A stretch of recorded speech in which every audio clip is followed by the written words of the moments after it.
A pessoa já conhece. Bom, pessoal, quem está chegando agora aí, a paz do Senhor a todos. Deus abençoe cada um. Uma bênção, tá junto aí. Só quero mostrar aqui para vocês algo rapidinho. Eu tenho uma página de livros na internet, é a Begin Books aí, ó. Begin Books. Eu vou escrever no chat para vocês aí. Begin Books, nuvem, loja virtual, vou colocar ali. Então aqui você tem alguns livros meus, ó. Metanoia, mudança, é um programa de 5 dias para você mudar. 8 perguntas para mexer com você. 5 para porque é preciso atingir nos níveis de mudança, meu Deus. Pescaria 653, isso aqui é para estratégia de crescimento de igreja, né? Descubra a hora de ouro. Esse é um livro que fala sobre os primeiros minutos do dia, né? A hora de ouro está no começo do dia. A hora de ouro que você tem está no começo do dia. São janelas. Mas não vou revelar aqui para você, tem que pegar o livro. A história do metodismo, aqui ó, um livro só para homens, né? Fator Homens com HDP. Será que os nossos homens aí da Betson têm HDP? Tem que ver se tem, né? Como é que tá, se o índice está baixo, está alto. Susana Wesley, grande mulher de Deus que fez uma revolução na sua trajetória, né? Como chegar antes de ir? É possível isso? Aí, Kennedy, isso é um pouquinho de filosofia. Como chegar antes de ir? Então, ninguém pode ir a nenhum lugar se não chegar lá primeiro. Eita, agora. As 3 leis da suficiência. Por que você corta o cabelo e nasce? Por que você tira a unha e nasce? Por que você esvazia e Deus preenche? Israel visto por dentro. Esse livro aí é um livro de Israel por dentro. Não é naquela... Nós fizemos uma viagem drone na nossa matéria. Essa aí é por dentro. Maturidade, né? Os níveis de maturidade. Esse livro é muito bom. Como você possui classe, rapaz. Ter classe para chegar assim, sabe? É, isso aí é um livro mais de ética, né, também. Pastores do Poço, aquela passagem de Jesus lá no Poço de Samaria, tem mais de 17, 21 lições para pastores aí. Essa aí, ó, entendeu o que é que eu vou desenhar? Esse livro aí é para chocar você. Isso aí é para humilhar. Isso aí é para humilhar, esse livro aí. O Crente Miguel, aquela música, um certo crente, seu nome. Saiu o livro agora e vai sair o filme, hein? O filme do Crente Miguel. Gente, é muito lindo. A parte da música é a hora que ele morre. Mas antes de morrer, ele tem uma vida muito linda lá na fazenda rural. É muito importante essa história. É o livro agora, saiu o livro agora, né? A história por trás da música cantada. Os meios de graça, uma doutrina do centro, né? Esse aqui é lançamento, ó. A senha. Sabe qual é a senha? JO1633. Anote a senha, você vai ver. Esse livro aí é fantástico. História de Israel, nós já demos aí no seminário. A estratégia da terceira rede, porque a rede de Jesus é cheia, né? Olha, a arrogância pastoral. Ai, gente, eu vou ficar aqui a noite inteira. É muito livro aí. É muito livro. Hoje são 25 livros que estão disponíveis nessa biblioteca. E eu tenho mais 28 em outra biblioteca. Então, você depois entra aí e. Ó, é muito fácil. Vou pôr aqui no chat para vocês. Aqui para você entrar depois aí. Ó. www. Begin. Begin, cadê o G? Ok, Begin. Peraí. Begin. Eita, estou aqui. Ok, voltei. Ok, Begin Books. Books. Ponto. Loja virtual nuvem.com.br. É só clicar e escolher o livro que vai para o seu e-mail na hora e você vai crescer. Tá bem? Muito bem. Vamos então à nossa aula de hoje. Todos sejam bem-vindos. Estão muita gente Amém. hoje aí com a gente, né? Graças a Deus, é um prazer tê-los aí. Estou vendo aqui a Janaína, desabençoe a Janaína pela sua presença. O Kenny está ali, o Valdo está lá, daqui a pouco o Valdo vai dormir. Maria, Jaqueline Barros, Débora, Rafaela, Stephanie, Elisa, Belinha. Será que tem mais? Ah, Débora, achei, tá bom. Ok. Bem-vindo a todos. Vão chegar mais, né? Aos poucos vão chegar mais pessoas, mais irmãos queridos, irmãs queridas. Vamos tocar o nosso barco aqui. A nossa aula de hoje termina. Nós terminamos a matéria hoje, História da Igreja. Meu Deus, terminamos a matéria. História da Igreja. Agora vem História dos Avivamentos, que vai ser um pipoco. Essa História dos Avivamentos vai ser maravilhosa. Aí vamos para a última parte do nosso curso. Vai ser eclesiologia neotestamentária, eclesiologia fundamental, homilética, hermenêutica, exegese e ética e missiologia. Aí vamos ter a formatura muito linda, em nome do Senhor Jesus. Graças a Deus. Estou crendo nisso aí. Então, a matéria de hoje que a gente está encerrando, na verdade, essas 3 últimas aulas agora, que eu vou dar hoje, né, que é a 10, 11 e 12, ela já é o preâmbulo para a próxima matéria. Eu vou tocar, que eu vou preparar vocês para já entrar na próxima matéria. Antes, porém, gente, meu som está tudo bem aí com vocês? O som está normal? É muito importante isso. Então, nós vamos pegar hoje 10, 11 e 12, vamos fazer uma introdução, porque na próxima matéria, aí Jaqueline, bem-vindo Jaqueline, Deus abençoe também. Na próxima matéria, que vai ser História dos Avivamentos, nós vamos esmiuçar a ideia do avivamento. E se você for ver, nós vamos trabalhar o avivamento no epicentro dele, no epicentro. Vocês têm uma ideia? Nas Ilhas Fiji, onde teve um grande avivamento, o avivamento corrigiu até o mar. O mar não tinha peixe, o mar não tinha cria, a água era venenosa, o avivamento corrigiu até isso. Vocês vão ver que depois do avivamento surgiram as grandes universidades do mundo. A cada avivamento que havia invenções assim, para ajudar a humanidade, né? Escolas, né, como a Harvard, por exemplo, como a Yale. Eu morei pertinho da Yale. Eu morei a 30 quilômetros da Yale, né? E morei a 2 horas e meia de Harvard. Essas universidades nasceram, né, após um período de avivamento. Inclusive, há registros, né? Há registros de avivamentos lá dentro. No caso do George Whitefield, ele pregou a mensagem na Yale que durante 6 dias não puderam ter aula. Os alunos não conseguiam ter aula, eles caíam no chão com a glória de Deus. Coisa linda. Mas é a próxima matéria. Mas hoje nós vamos dar uma pinceladinha aí nessa história da igreja, né? Muito bem. Vamos então já puxar nossa apostila, está aqui já. Aqui. Hoje é a aula número 10. A gente vai continuar aqui no período do avivamento. Por isso que eu falei, esses 3 últimas aulas de hoje, vai preparar você para a próxima matéria, que é o avivamento, né? Os grandes nomes do avivamento. Por isso que eu falei, isso aqui vai ser uma pincelada, porque a gente vai depois voltar nesses nomes aí. Você vai ver que nós vamos voltar nesses nomes aí. Ô, professora, tem um mistério aqui, viu? Eu dou aula para a turma da África, para o pessoal de Balneário, para vários locais, e o meu computador não tem essa acessibilidade. Quando eu dou aula para o STBS, o bichinho aqui corre, rapaz. Que coisa. É, é uma, é uma, é uma história isso aqui. Pode É ser, um mistério. pode ser aquele vírus, né? A galega da Cadiza, pode ser aquele vírus lá, é um vírus. Pode Bora. ser. A palavra avivamento, gente, veio do grego, em theosasmos. Você tem que dividir aí. Deixa eu colocar aqui para você. Aqui, ó. Em theosasmos. Em theosasmos. Deixa eu fazer aqui lá no chat, para você entender melhor, um pouquinho. Deixa eu voltar aqui. Em theosasmos.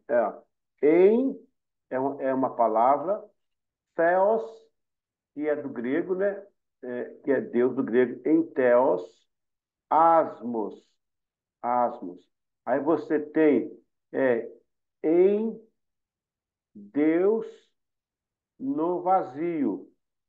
Veja que interessante isso. A palavra em Theos, asmos, ela vai aparecer no século XVII, quando os pensadores franceses, aí você está falando de quem?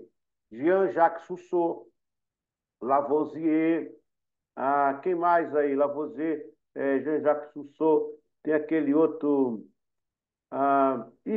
Montesquieu, são vários aí.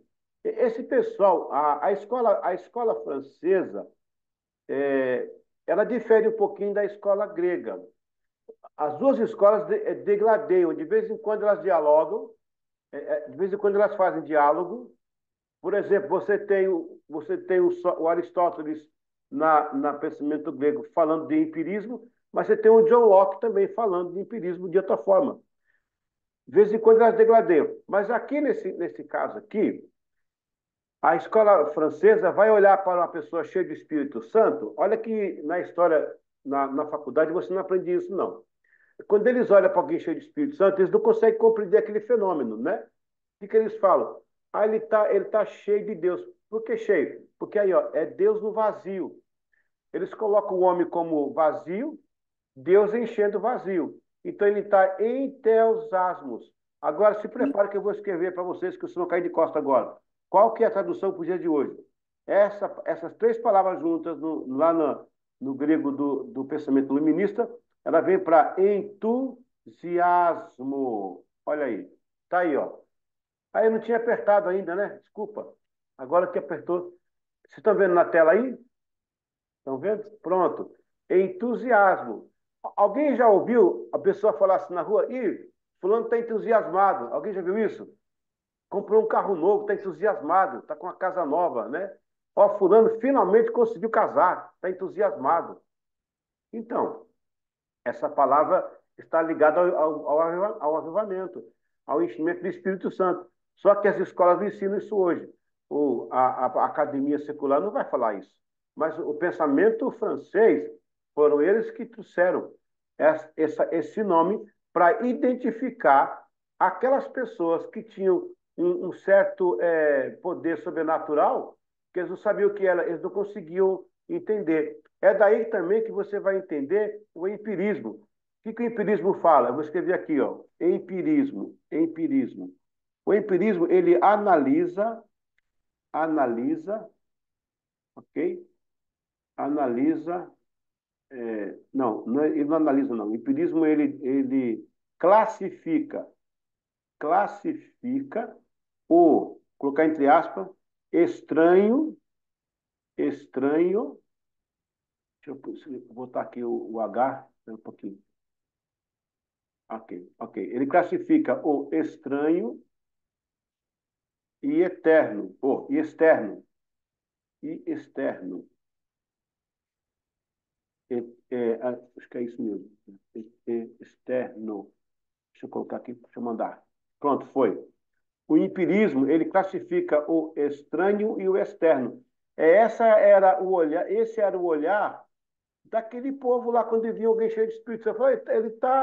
Aquilo é estranho, aquilo é externo, isso é empírico. Isso é enteosado, é um Deus no vazio, entusiasmado. Tá vendo? Interessante. Tá aí na tela para vocês? Classifica externo e externo? Muito bem. Ô, professor, eu quero parabenizar a turma aí, porque eu vejo que a turma escreve, viu? Olha, É, isso é muito bonito. Escrever é um dos maiores pilares da didática, da educação, da didática. Vocês querem saber de uma coisa? Foi encontrado um tablet de 4.000 anos atrás nos escombros de uma escavação lá na região de Tebas, que é Oriente Médio, ali perto, ali por aquela região do Oriente Médio, depois da Síria subindo ali. E aquela escavação encontrou, professora, um grupo de tablets em U, em círculo, né? Tabletzinhos de argila, que era de uma escola. Lá estavam algumas escritas cuneiformes. Olha, naquela época, né? E hoje tudo bem, tem muita coisa digital. Eu tenho até a biblioteca digital, e-book, né? Mas quando se fala em aprender, quando você escreve, você aprende muito mais, né? Muito. Então, parabéns à turma aí por essa iniciativa de escrever enquanto temos a aula aqui. Ok, alguns nomes que vão aparecer aí nessa fase do avivamento. Veja que nós já estudamos a parte apostólica, a patrística, a escriturística, a reforma, e agora estamos estudando a vivalística. Aí depois vem a pentecostal. A gente vai terminar isso hoje. Vem a missiológica e a pentecostal, mas a gente termina isso hoje. O conde Nicolas von Zinzendorf, é da Morávia. Onde é a Morávia hoje, pessoal? A Morávia é hoje a antiga Tchecoslováquia, a República Tcheca hoje, que recebeu um grupo de refugiados, cuidou deles, posteriormente experimentaram o avivamento em 1727. Presta atenção. Esse avivamento aí de 1727, ele vai abrir uma nova fase do avivamento mundial, tá? Nós vamos ter o Atos dos Apóstolos, que vai ser derramado o Espírito Santo lá em Atos. Depois teremos, tardiamente, lá na frente, no século XII, um avivamento que vai acontecer na Inglaterra, mas ele é pouco comentado.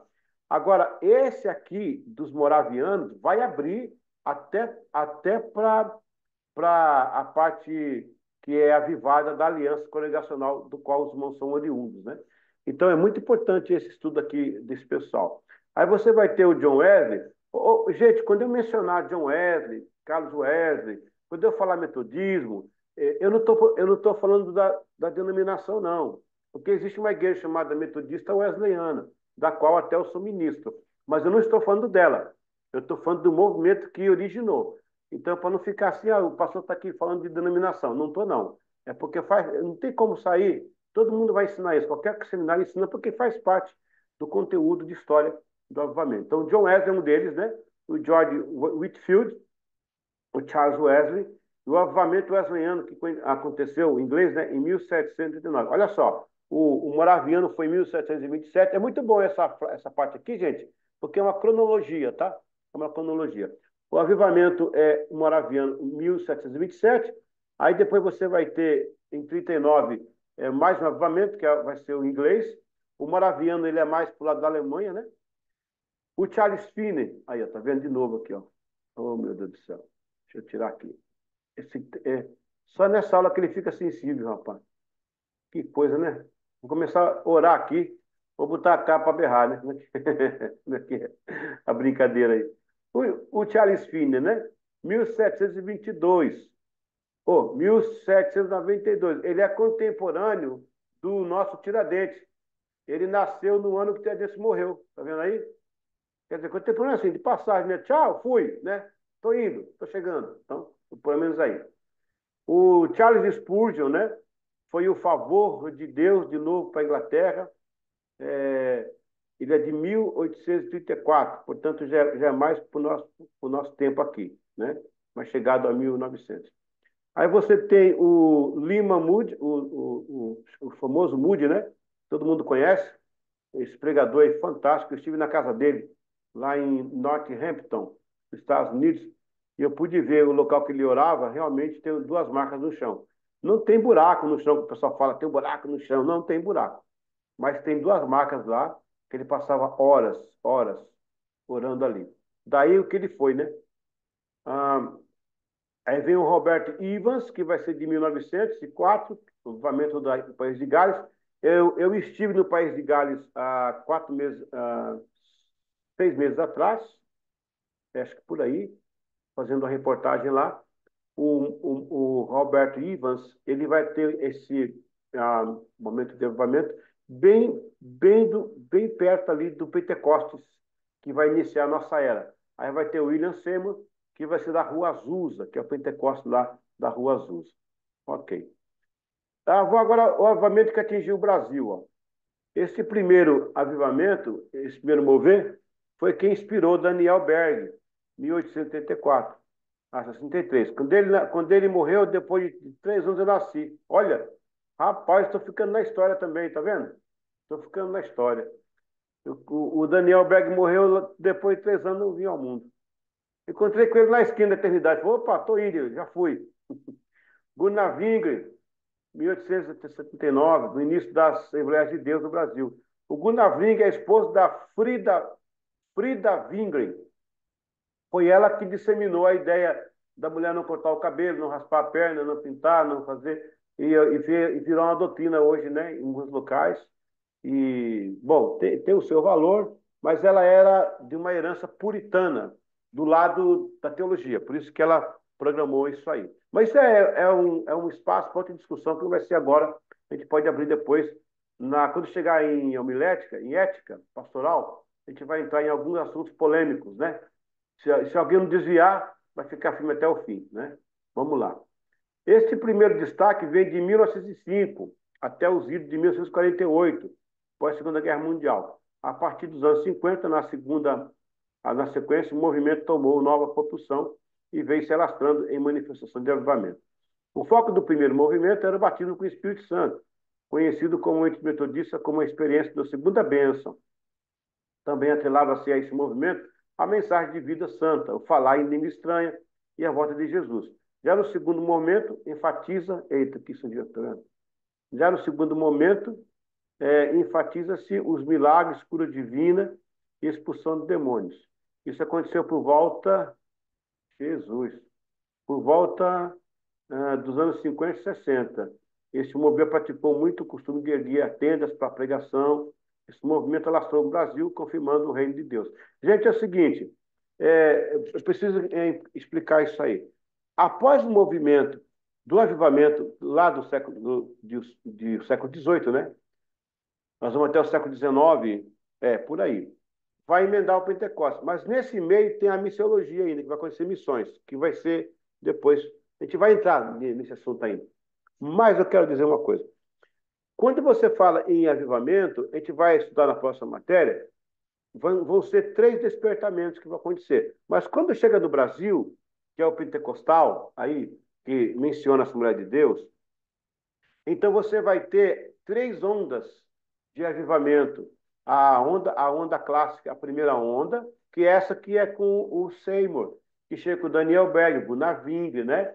Esse pessoal que chega aí, a Igreja Cristã do Brasil. Ó, a Congregação Cristã do Brasil, pessoal, ela é uma igreja irmã. Uma pena que eles têm um proselitismo, eles têm um sectarismo entre eles, né? Pelo que a gente conhece, não tô aqui falando mal, pelo amor de Deus, mas lá eles dizem que existe uma certa segregação, né? A gente tem que falar, tem que usar as palavras corretas para não ter problema, né?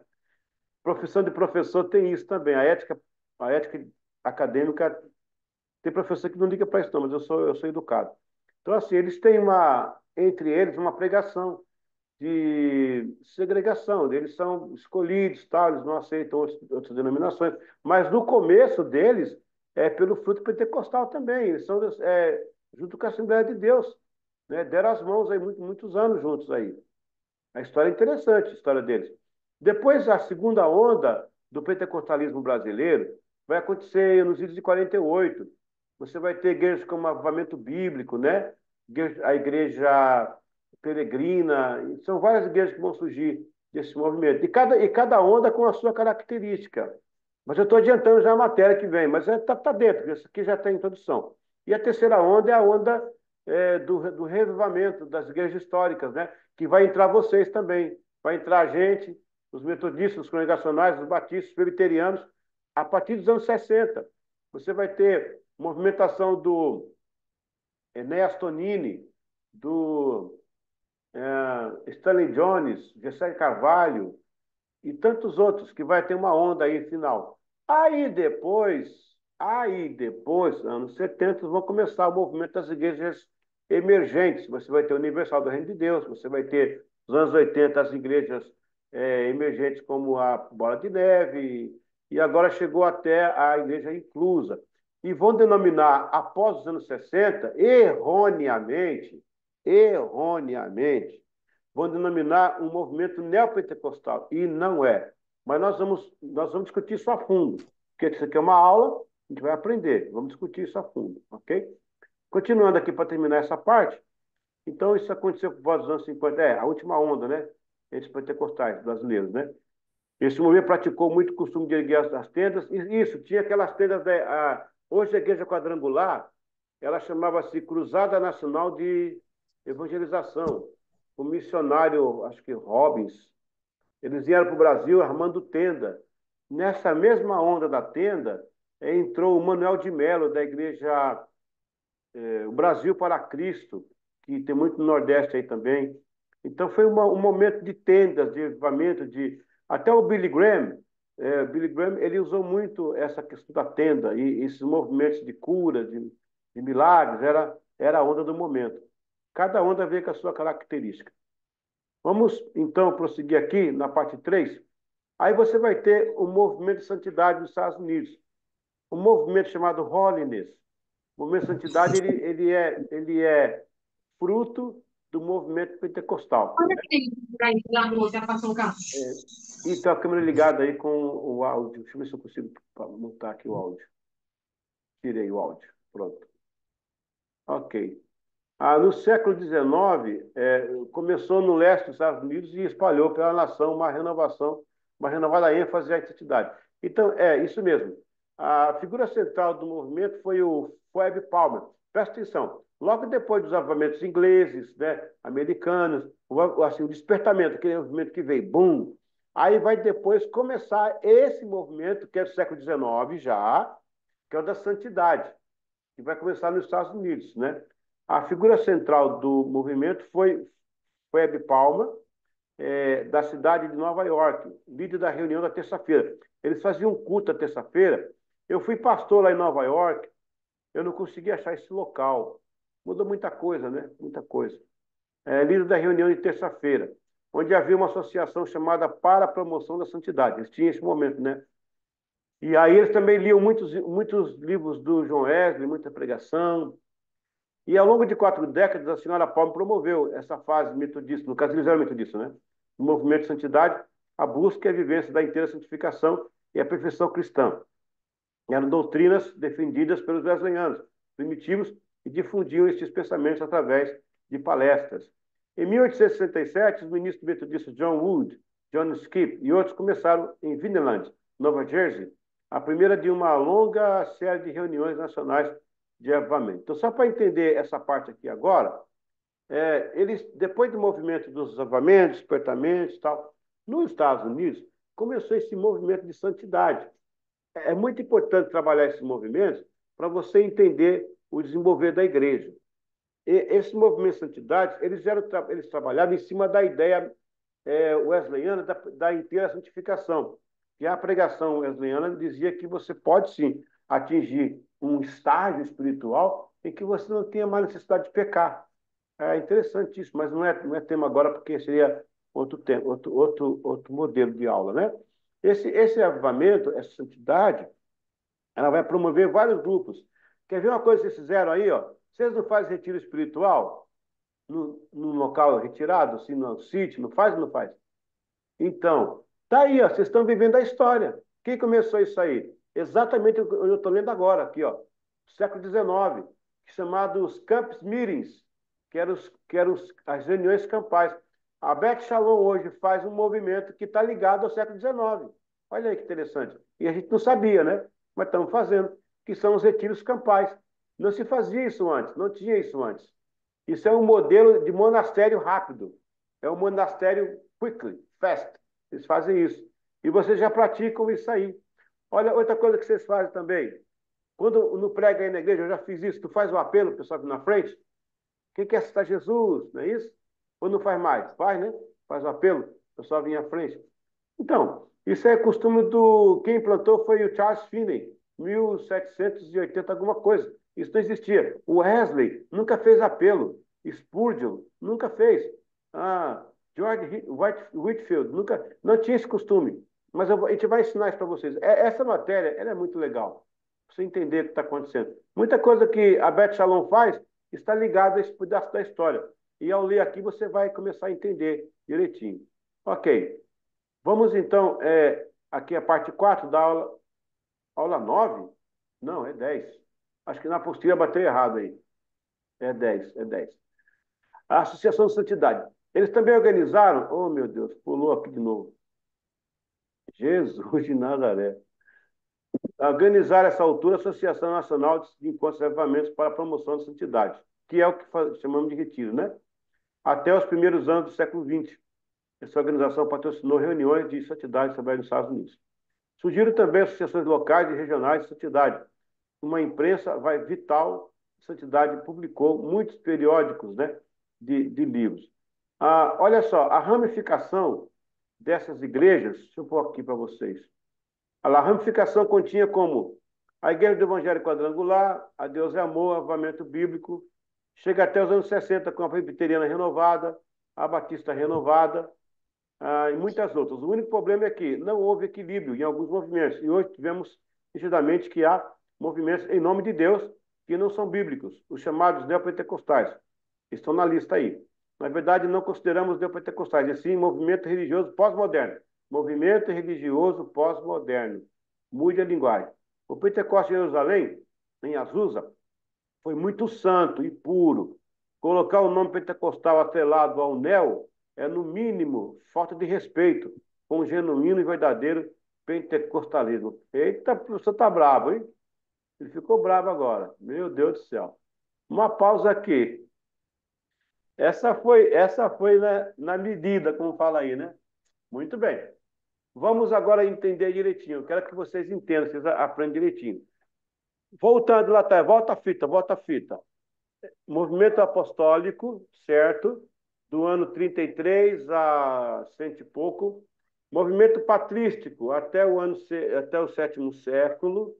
Sétimo século em diante, movimento escriturístico até o século XIV.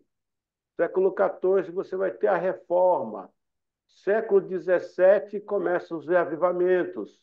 Século XVIII para XIX, o movimento de missiologia. E século XX, o pentecostal. Essas são as fases que nós já aprendemos aqui. Dentro do avivamento e missiologia, nessa ordem, nós temos esses acontecimentos que estão atrelados a eles, né? Enquanto isso, no mundo lá fora, você tem lá no comecinho do século XIV o século da mudança, né? Você vai ter ali a Renascença, depois o Barroco. O Barroco em francês significa extravagante. O Rococó veio para combater o Barroco, porque o Barroco era mais religioso. O Rococó veio reclamar algumas coisas religiosas, né? Depois do Barroco você vai ter o Classicismo e vai terminar essa fase com o Romantismo, aí no século XIX, né? Então, nesse mesmo inteirinho, está acontecendo essas mudanças da igreja. Eu acho isso fantástico, esse paralelo que você faz. É um fantástico paralelo. E nesse paralelo aí, após o avivamento, esse desdobramento vai chegar por duas vias. O avivamento vai continuar, ele vai se tornar a santidade, depois o pentecostalismo. Mas, ao mesmo lado, assim, do ladinho, está acontecendo a missiologia, que são os envios missionários. Gente, a partir de 1727, vai começar muitos missionários sendo enviados para o mundo inteiro. Não vai parar, até os dias de hoje. Não vai parar. E eu sou uma testemunha de missões, já fui missionário também, eu sou devedor dessa geração, né? Inclusive, professora Sara, eu estou falando aqui, eu acabei de me lembrar, eu fiquei de falar isso várias vezes, eu não consegui lembrar, eu vou lembrar agora para vocês. Na última vez que vocês depositaram assim, o salário aí, né, a mensalidade da escola, eu recebi uma, um pedido de uma missionária nossa que está no Timor-Leste. Ela está, ela está passando a Bíblia, traduzindo a Bíblia para um dialeto local. Ela é uma menina, é nova, ela tem faculdade, tudo, e ela foi fazer esse trabalho de transliteração da Bíblia. E ela está precisando comprar um refrigerador, né? Uma geladeira. E quando chegou de vocês a cooperação, eu mandei para ela. Então, a escola da STBS ajudou a comprar uma geladeira para missionária. Ela está sozinha, ela não pode ser descoberta. Se ela for descoberta, ela vai ter pressão do governo, mas ela trabalha numa escola, porque o Timor-Leste fala português, né? Ela fala português. E ela está numa escola traduzindo a Bíblia. A Bíblia. Ai, gente, desculpa, eu me emociono, foi mal. Ah, boy. Amém. Ela está traduzindo a Bíblia para o povo local, Amém, pastor, é bênção. para um Deus dialeto. sabe, né? Todas as coisas. Ela pegou uma escola com mais de 60 criancinhas e está ensinando o evangelho para elas. e vocês cooperaram. Quando chegou, ela pediu, eu falei, vai. E está lá já a geladeirinha dela. Glória a Deus. Obrigado, pessoal. Deus abençoe vocês. Vamos continuar aqui então. Aula 11. Ah, sim, desculpa, deixa eu falar aqui. Alguma pergunta, gente? Alguma dúvida aí, né? No que eu coloquei? Se você quiser comentar alguma coisa, quiser falar. Agora tá bom para ouvir, né? Agora o som tá ótimo para ouvir, porque agora tá perto de vocês aí, né? Tá Bem certo? pertinho agora. O Ken tá até com o fone de ouvido de helicóptero ali, ó. Coisa boa, é o que eu uso. É bom, é bom. Aí, ó, ó, o som, o som. Amém. Tem alguma colocação que vocês querem fazer? Alguma pergunta? Está aberto um pouquinho para o fórum aí. Eu posso perguntar uma coisa Deve sim. sobre, sobre a questão, por exemplo, daqueles movimentos, outros movimentos religiosos que também são do século XIX, tipo, acho que é do século XIX, né? Que é Ah, o Adventismo do sétimo dia e os mormons e afins. Os mormons e testemunhos de Jeová também. Eles são mais ou menos dessa época também. Eles são dessa leva também? finalzinho, né? Finalzinho. O, o Adventismo é porque a Ellen White já dista do século XIX, né? A Ellen White ela é filha de pastores metodistas. Ah, não, o Adventismo não é fruto eles são frutos do movimento Santidade também. É, são frutos do movimento Santidade. O movimento, é chamado Holiness, né?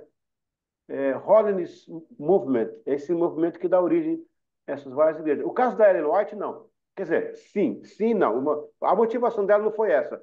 Já estava no processo, mas ela teve revelações, né, umas visões, e o pessoal não entendeu e acabou que ela teve o advento, né, ela marcou um advento, não aconteceu e tal, e aí ficou.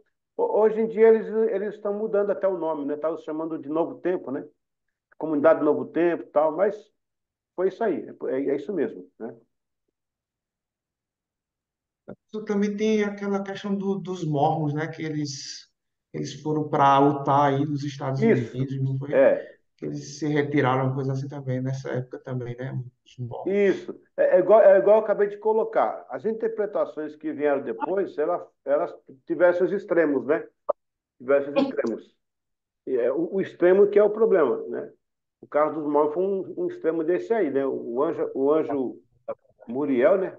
Isso que é isso. Apareceu por Joseph Smith, Deixa eu levar pra cá, não, senão atrapalha. trouxe um outro evangelho para ele lá.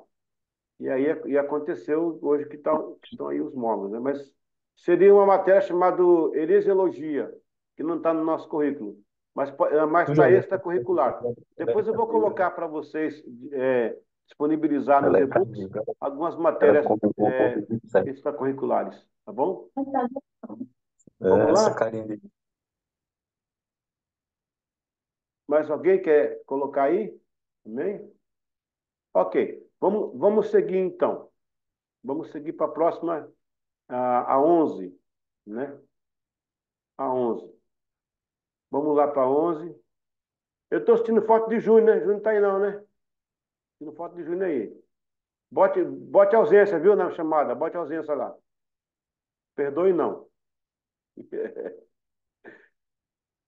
Ok, a aula número 11. Ainda no trabalhando da santidade aí. Várias outras tradições religiosas foram também influenciadas pelo movimento de santidade. É que o que a gente começou a colocar aí, é, por aqui também. Ocorreram a organização da União de Grupos de Santidade. Nos anos de 1690, despontou uma nova onda de grupos de santidade independentes. Eles incluíam igrejas independentes, missões urbanas, carros de socorro e necessitados, associações missionárias e evangelísticas. Vocês entenderam agora que começa lá atrás, o primeiro despertamento espiritual do século XIX, século XVIII, né? É só o sobrenatural, que é o entusiasmo. E os franceses colocaram, estão cheios de Deus. Era só isso. O segundo movimento, a segunda onda, vem falando de batismo com o Espírito. Já começou a dizer, é batismo com o Espírito Santo. É a vida cheia de Espírito Santo, e pau, pá. A terceira vem com cura divina, libertação de demônios, né? E no finalzinho aí, ela está, na santidade, está escoando para o modus vivendi.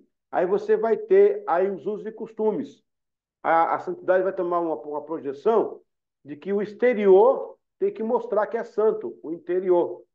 Aí você vai ver, a indumentária começa a mudar, o modo de ser crente começa a mudar. Não estou criticando, eu sou mais isso. Eu queria mais que fosse assim a igreja. Abriu demais hoje, descambou o negócio aí. Tá meio feio o negócio agora. Tem umas pregadoras aí pregando que só Jesus dá causa. Tem que ir para a igreja, tem que ir para a igreja com venda nos olhos, só para ouvir a mensagem, né? Porque tá louco, né? O que é isso? Ok. Algum desses povos envolvidos em organizações? Não, já coloquei isso aqui. Aqui embaixo, ó. Deste impulso nasceu o que é hoje a Igreja do Nazareno. Em outubro de 1895, Phineas Brisner, doutor em divindade, e Joseph Whitney, que também fundaram a igreja. Desse princípio viram também igrejas como a primeira de uma denominação que pregava a realidade da inteira santificação, recebida pela fé em Cristo. Mantiveram que os cristãos santificados pela fé devem seguir o exemplo de Cristo e pregar o evangelho ao pobre. Sentiram-se especialmente chamados para esse trabalho. Aí percebeu agora aqui? Agora já entrou a questão do social. Olha, gente, é incrível. Porque no primeiro avivamento, gente, século XVII, o pobre, o doente, era a mão de Deus. Era comum achar que era a mão de Deus, pesando. Que ainda hoje tem alguns que pensam assim, ó, Deus está ferindo, né? Deus está pesando na mão. O cara tinha uma Tucson, vendeu, comprou uma bicicleta, ó, Deus está pesando na mão. Os caras, eles, não sei, é uma loucura. Eles colocam bênção a nível de material. Tem gente que tem a Tux que não é, que é tão pobre, que é pobre, tem que tem bike que é rico. Não é o bem que determina se você é abençoado ou não, né? Tem muitos mafiosos que têm tanta coisa e são abençoados por isso? Não. Mas o pessoal coloca assim. Mas isso é tendência. Por quê? Lá no comecinho, o pobre, quem não tinha nada, ele era assim mesmo. O lascado, né? Como fala, lascado. Era Deus. Deus pôs a mão nele. Por isso que o John Wesley, ele vai visitar os presídios e ele é criticado. Já no século XIX, XXI, estão dizendo o seguinte, não, a gente tem que dar mão ao pobre. A gente tem que abençoar o pobre, tem que dar comida, tem que dar... Aí nasceram os movimentos sociais. O movimento social está ligado à santidade. Olha que interessante isso. Então, ela vem desenrolando assim, ó, a cortina, uma por uma, né? E vai se projetando essa questão aí. Interessante. É o movimento de santidade que vai promover isso aí entre as igrejas, né? Vamos para a parte número 2, da 11. A crença e santidade. Eles criam que o refinamento e adornos, presta bem atenção, gente, essa matéria é interessante. Eles criam que o refinamento e adornos desnecessários nas casas de culto não representavam o Espírito de Cristo, mas antes o Espírito do mundo. Se esse pessoal nascesse hoje, com as igrejas que está aí, cheio de bola brilhando no teto com fumaça, tipo uma boate, só por Deus, hein? Eles iam morrer do coração. Então, vamos lá. Eles criam que o refinamento e adornos desnecessários das casas de culto não representavam o Espírito de Cristo, mas antes o Espírito do mundo. E que seus investimentos em tempo e dinheiro deviam fazer esse ministério refletisse Cristo para a salvação de almas. Pulou aqui, espera um pouquinho. Para a salvação, para a salvação de almas e socorro ao necessitado. Eles organizaram dessa forma a igreja, adotaram regras gerais, uma declaração de fé, pulou de novo aqui, uma declaração de fé, uma estrutura baseada numa superintendência limitada, princípios para a consagração de diaconisas, ordenação de presbíteros. Está vendo? A coisa começou a se organizar, se institucionalizar também, né? O clamor de santidade estava atrelado ao vestuário, o linguajar e o comportamento. Um crente bebendo cerveja está desviado. E está mesmo, né? E está mesmo. Mas é herança dessa época aí, ó. Esta foi uma das leituras dos puritanos do século XVII, exatamente. Onde até ir ao teatro era proibido, em nome da vida santa. Hoje, no mundo inteiro, adota-se esses princípios como uma espécie de termômetro de uma vida santa, que é chamado de testemunho. Antes era mais rígido, hoje se arrefeceram um pouco. Olha aí, a santidade, ela sai de dentro, ela se exterioriza num comportamento que era mais comportamento para a defesa da fé. Eu vou até dizer o seguinte, eu não acho que era moralismo. O pessoal fala, esse moralismo. Não, era um zelo. E talvez um zelo excessivo, mas era um zelo. Era um zelo. Eu me lembro, gente, quando eu era pequeno, que tinha culto que as irmãs sentavam de um lado e os irmãos do outro, né? Eu cheguei a ver uma igreja que tinha um véu no meio. Olha, tinha um véu no meio da igreja para separar para os homens não olhar para a mulher, porque podia chegar uma irmã meio descomposta, o irmão ia olhar e ia perder a benção. Aí colocavam no meio um lençol, né? Eu vi gente ser excluída porque cortou a ponta do cabelo e pintou a unha. Eu vi quando o pastor falou assim: lá no inferno tem uma sopa de cabelo, as mães que cortam cabelo e rapa a perna, cai tudo no caldeirão. Quando vai para o inferno, vai tomar aquela sopa de cabelo. Eita, dá vontade de vomitar, né? Mas os caras pregavam isso, né? Quer dizer, era um zelo excessivo, atrelado à necessidade de ser santo. Não sei se vocês estão entendendo o meu ponto aqui, mas é o desdobramento do movimento de santidade. Ele começa buscando uma doutrina pura de salvação, santificação. A santificação passa a ser exteriorizada, né? E depois você vai ver os extremismos acontecendo, né? Aí você vai ter igreja estilo Talibã, né? Ministério Talibã, né? Ministério Xiita, né?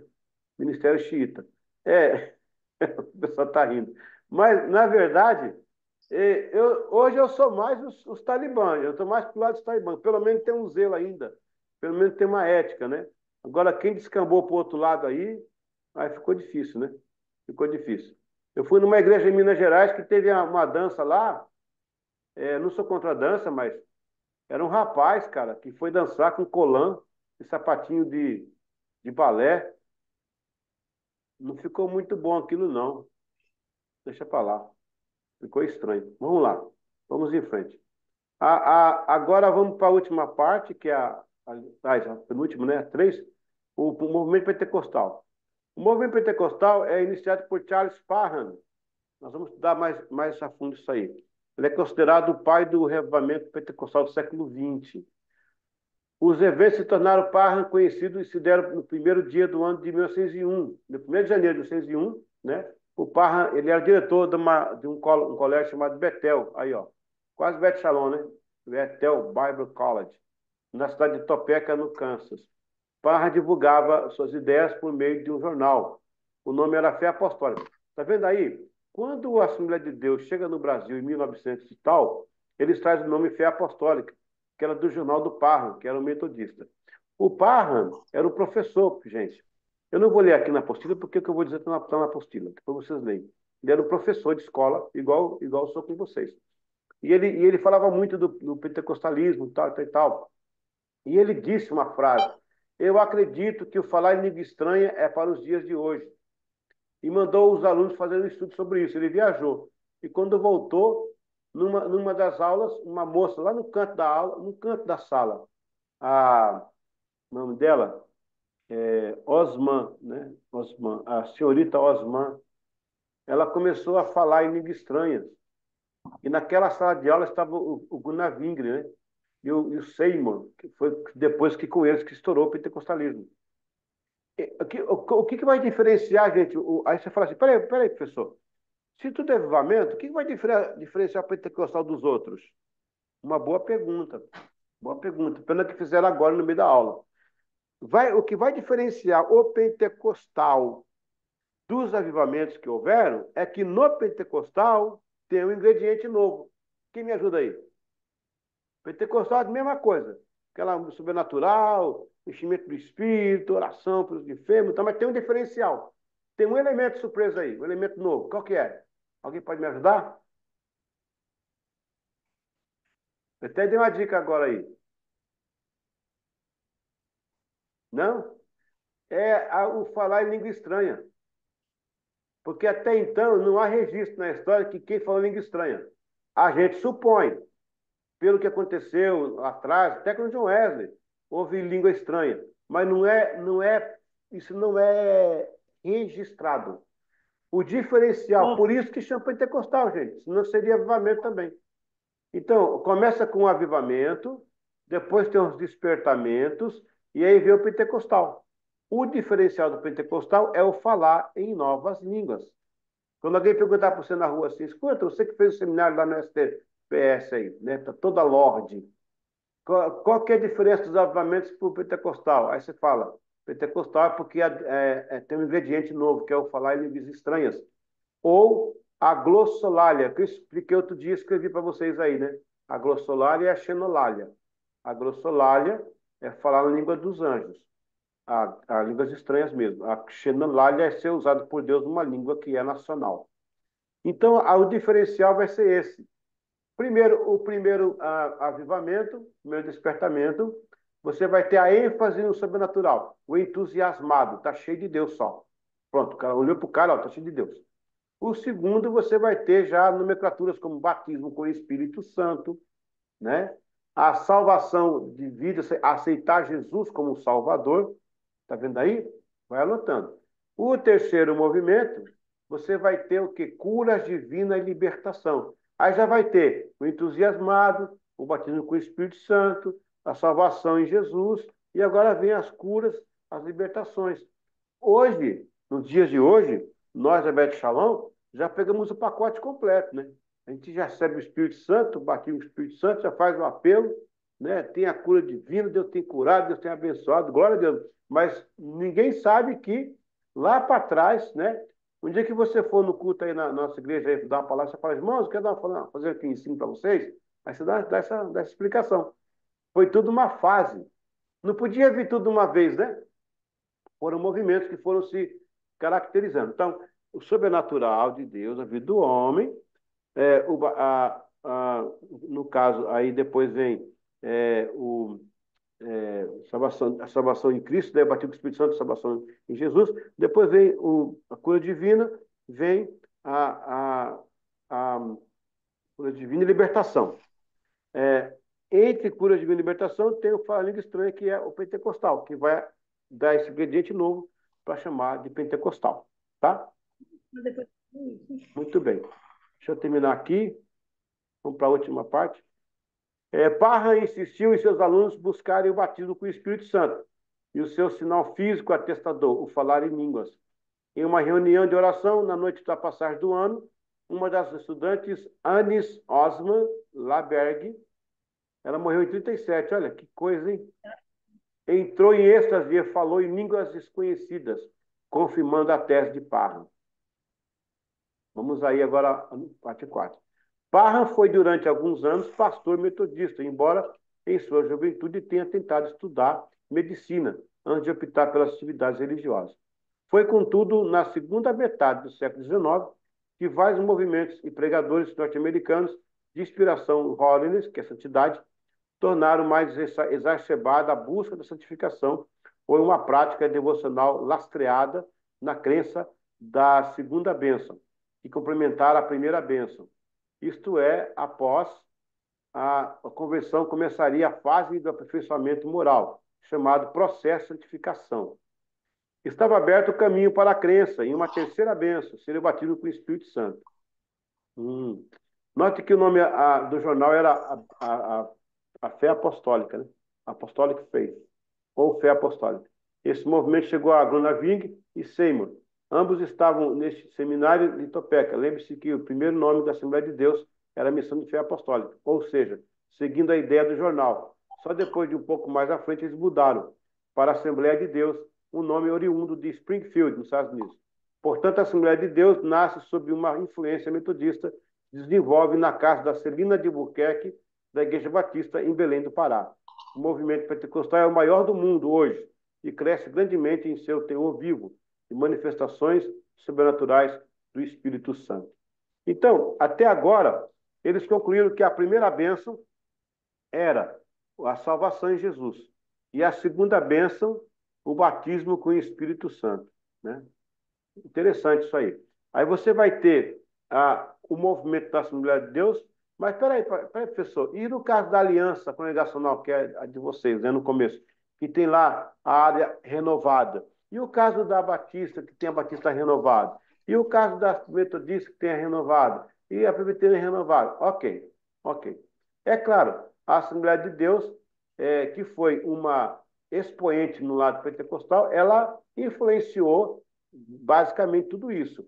Mas o passado dos metodistas e alguns presbiterianos já teve lá atrás indícios de avivamento. Aliás, a Assembleia de Deus se avivou e e a igreja é, congregacional, né? Não, a igreja cristã do Brasil, né? Congregação Cristã do Brasil, eles se avivaram porque eles foram influenciados também lá atrás pela santidade. Então foi tipo assim, um grupo de históricos parou no tempo, a Assembleia continuou, lá nos anos 60 retomaram as bases do avivamento, né? E hoje nós temos aí todas as igrejas basicamente são pentecostais, com exceção dessas igrejas infantis que ficam fazendo aberrações chamando de neopentecostalismo, né? Ok. Vamos lá, gente. A gente vai responder aqui algumas perguntas ou participação. Vamos ter um intervalo para vir para a última aula. Devaldo, pode falar, Devaldo. Ó, Devaldo.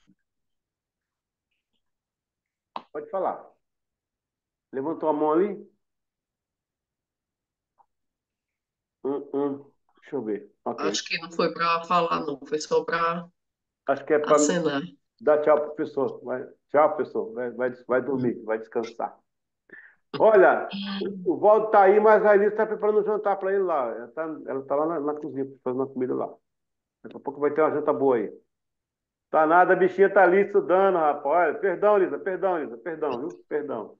Ok, vamos lá. Alguém tem alguma participação, alguma pergunta para fazer? Eu tenho.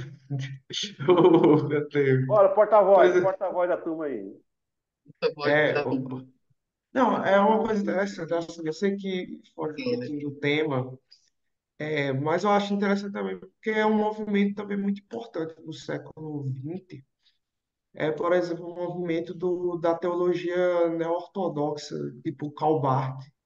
Aí, Ixi, tipo assim, eu sei que é outro segmento, mas assim, poderia. Aí eu queria assim perguntar ao senhor mais ou menos qual é mais ou menos o cerne dessa nova teologia para influente no século XX. Principalmente eu acho para as igrejas tipo presbiteriana, eu não sei, eu olha, acho que a presbiteriana usa, né? Não sei.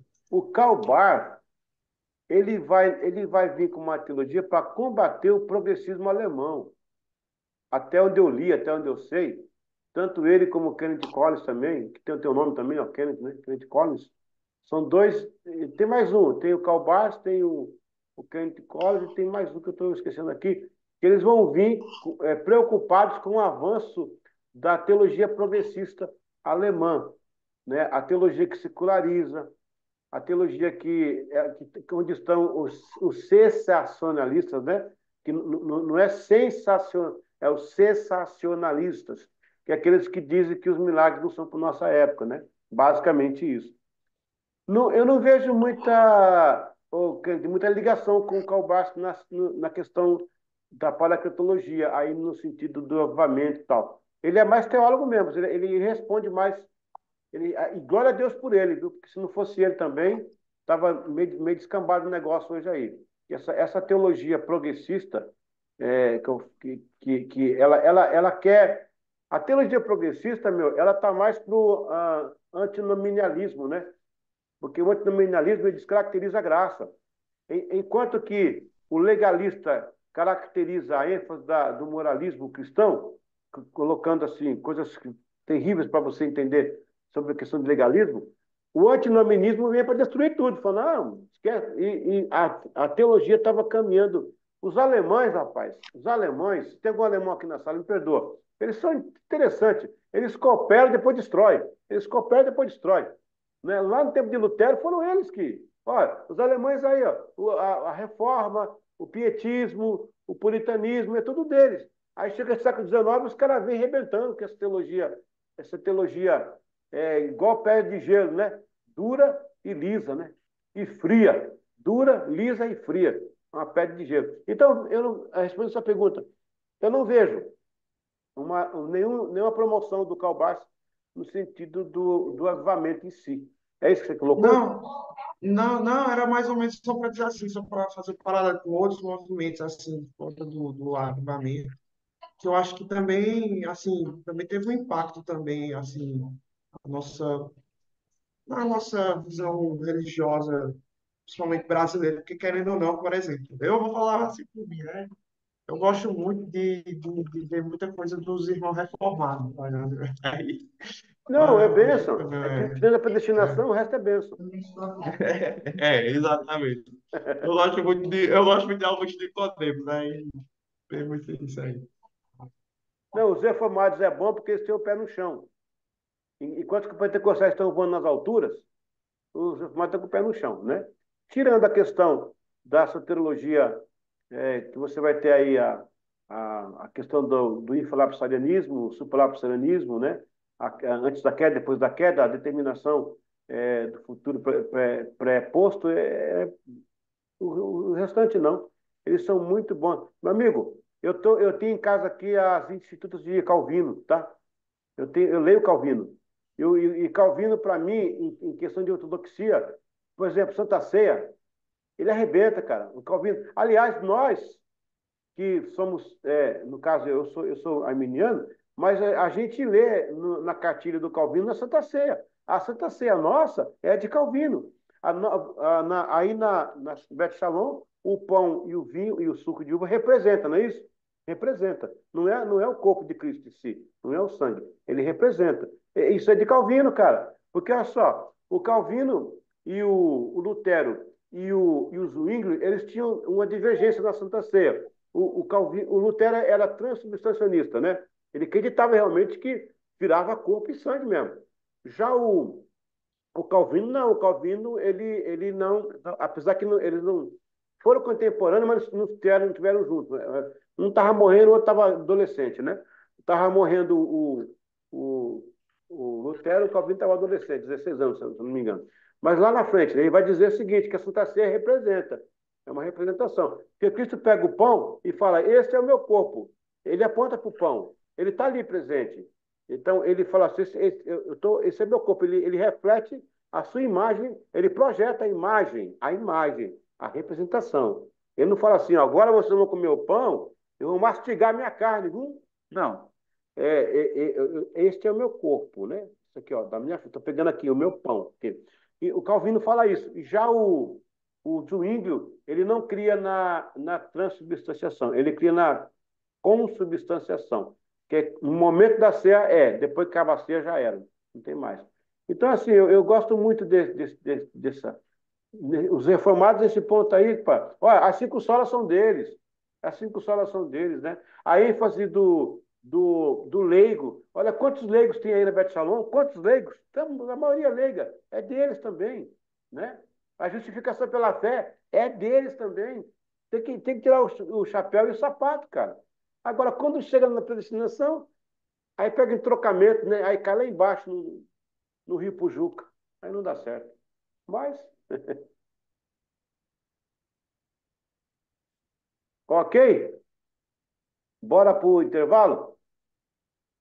Eu vou tomar meu café com leite gelado. É muito bom, viu? Já tomaram Tá café bom. com leite gelado? É muito bom. Gosta não, Valdo? Rapaz, eu também não gostava não, rapaz. Quando eu tomei a primeira vez, foi amor à primeira vista.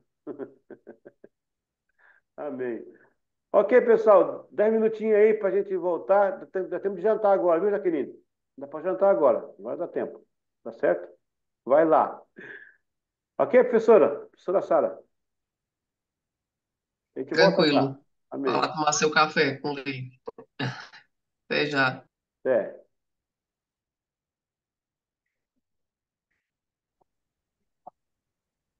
Deixa eu fazer uma ligeira correção. Um aluno me perguntou aqui no intervalo sobre. Como é que é, professora? A pergunta dele aqui. Lucas, Pergunte ao pastor onde nasceu a teologia progressista, por favor. Ah, então, deixa eu explicar. No calor do final da segunda aula, eu cometi uma pequena gafe, mas eu vou me reiterar já. Quando eu tomei o meu suco de café com leite gelado, já deu para despertar os neurônios. A teologia progressista e a teologia liberal, ok? Eu estou falando sem ler, estou aqui da cabeça aqui, mas é isso mesmo, pode acreditar. Teologia progressista, ela nasce do pensamento iluminista no século XVII, onde os pensadores dizem não só os deuses, não só Deus, não só a divindade pode mudar a história ou o comportamento social, mas o homem tem poder de influenciar a história e mudar a história, não necessariamente Deus. É uma teologia progressista. Eles não tiram Deus da jogada, fica meio Nietzsche, fica meio Nietzsche. Eu sei que existe, mas preciso tocar. Se não tocar, não existe, né? Pedro Bó. Então, assim, eles não descaracterizam a teologia, dizem só que não só Deus, mas o homem tem poder de mudar a sociedade. Quando a gente sabe que é só Deus que pode mudar o coração do homem. Vamos usar um pouco de metafísica? Se Deus, só Deus pode mudar o coração do homem, logo, o homem que muda o mundo é o homem que teve o coração mudado por Deus. Pronto. É matéria na bigorna, né? Os teólogos liberais, é um século depois, século XVIII. Desculpa não dar essa explicação, porque não estava na linha da cronologia histórica, né? Mas eu vou dar uma pausa aqui para explicar. A teologia liberal, ela vai surgir no século XVIII entre os alemães e os ingleses. Claro, a maioria também influenciada pelo iluminismo. Mas a teologia liberal disse o seguinte: ela antes da crença vem a crítica. Eu preciso fazer uma crítica ao sobrenatural, né? Está acontecendo um sobrenatural, uma pessoa está endemoniada, será que ela está? Ou será que é uma epilepsia? Ou será que é um desvio mental? Ou será que é um emocional? Ela surtou? Ela está surtada? Irmão, então, para o liberal acreditar que foi Deus, ele pode até acreditar, mas vai fazer alguns filtros, entendeu? Então, é a teologia que critica, no sentido, não é na crítica de meter o pau, não, que a gente fala o que eu vou criticar, né? Aliás, ponha na cabeça, escreva e coloca na geladeira. Não existe crítica construtiva. Não existe crítica construtiva. Crítica é crítica. Existe o quê? Incentivo, motivação, elogio. Isso aí é construtivo. Agora, vou lhe fazer uma crítica construtiva. Você vai arrebentar com a pessoa. Vai arrebentar com a pessoa. Ó, outra mentira. Olha, o que eu vou lhe dizer dói mais em mim do que em você. Não dói. O ser humano não foi feito para se autodoer, entendeu? Outra mentira. Se eu fosse você, eu faria assim. Não, você não vai fazer. Se fosse eu, você faria como eu estou fazendo. Tem que acabar com esses mitos. Então, a crítica que eu estou falando não é meter o pau, é analisar de uma forma coesa, uma forma. É até interessante isso, né? Mas você não pode também levar a ferro ao fogo, porque eu vou fazer uma crítica sobre a salvação, porque eu estou sentindo. Eu estava no culto, a palavra tocando no meu coração, eu senti algo na minha vida que eu não sei explicar, eu vou fazer o que com isso? Eu vou jogar isso fora? É uma experiência. Por isso que o liberalismo, ele se rende à experiência. Quando vem a experiência, nem o liberalismo pode consertar. Então, vamos lá. São duas vertentes, tá? Progressista e liberal. Teologia progressista, não só Deus sozinho, mas o homem pode fazer algumas coisas também, pode mudar. Eles estão certos? Estão. Mas esse homem que muda, essa pessoa, quando eu falo homem e mulher, né?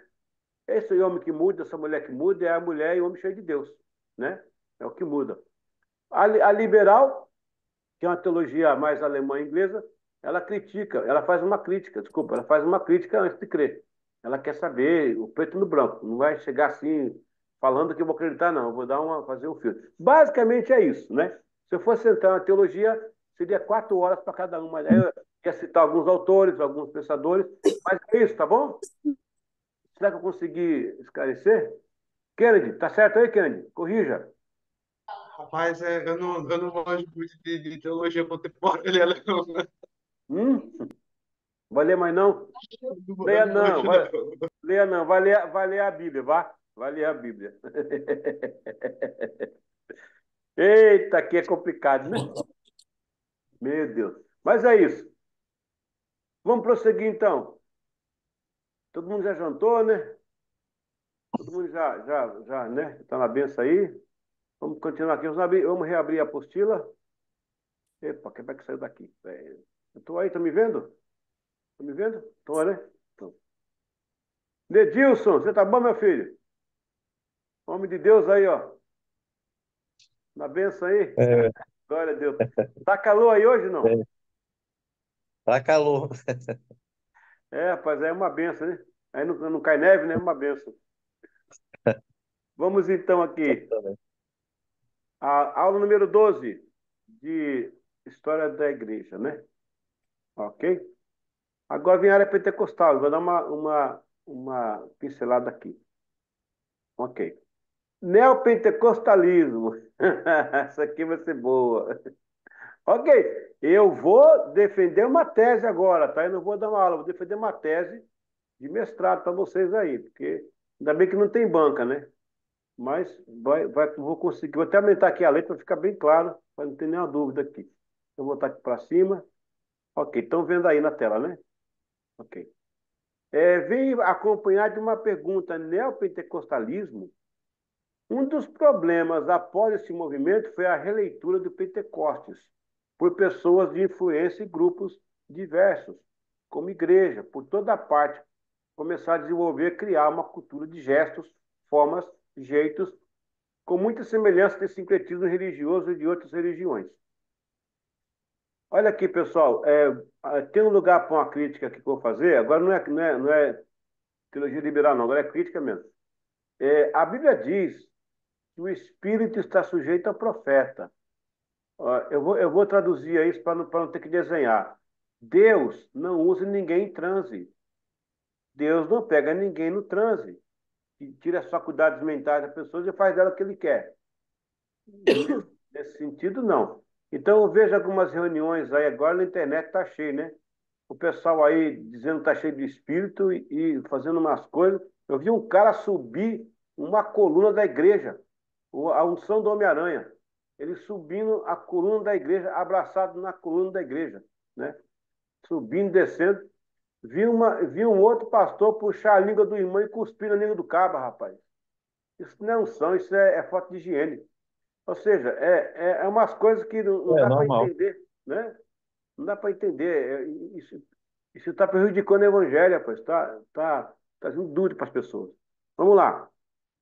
Uma espécie de manifestação espiritual, com tipos de danças, passos, rodas em círculo, comportamentos bizarros, expressão corporal em transe, mudança de voz para entregar profecias. A pessoa fala normal, daqui a pouco ela tipo incorpora, né? Assim diz o Senhor. Aí começa a mudar de voz, esquisito, cara. Misericórdia. Neologismo como o vaso, o reteté, o repleplé. O irmão comprou um sapato de vaso. Sapato de vaso é aquele sapato todo colorido, né? Tipo sapato de vaso, né? Ó, esse terno de vaso, né? Tudo bem, até é brincadeira, mas é um neologismo. Neologismo. Frases miscelâneas como canela de fogo, Jeová na terra. Eu fui lá na Flórida, tinha uma brasileira vendendo lá na igreja um bolo, mas muito gostoso. Eu perguntei, irmã, qual é o nome desse bolo aqui? O nome desse bolo, pastor, é Jeová na terra. É muito bom. O nome do bolo é Jeová na terra. Meu Deus do céu. Né? Não estou criticando o bolo da irmã, nem irmã, não. Eu estou me referindo aos jargões, né?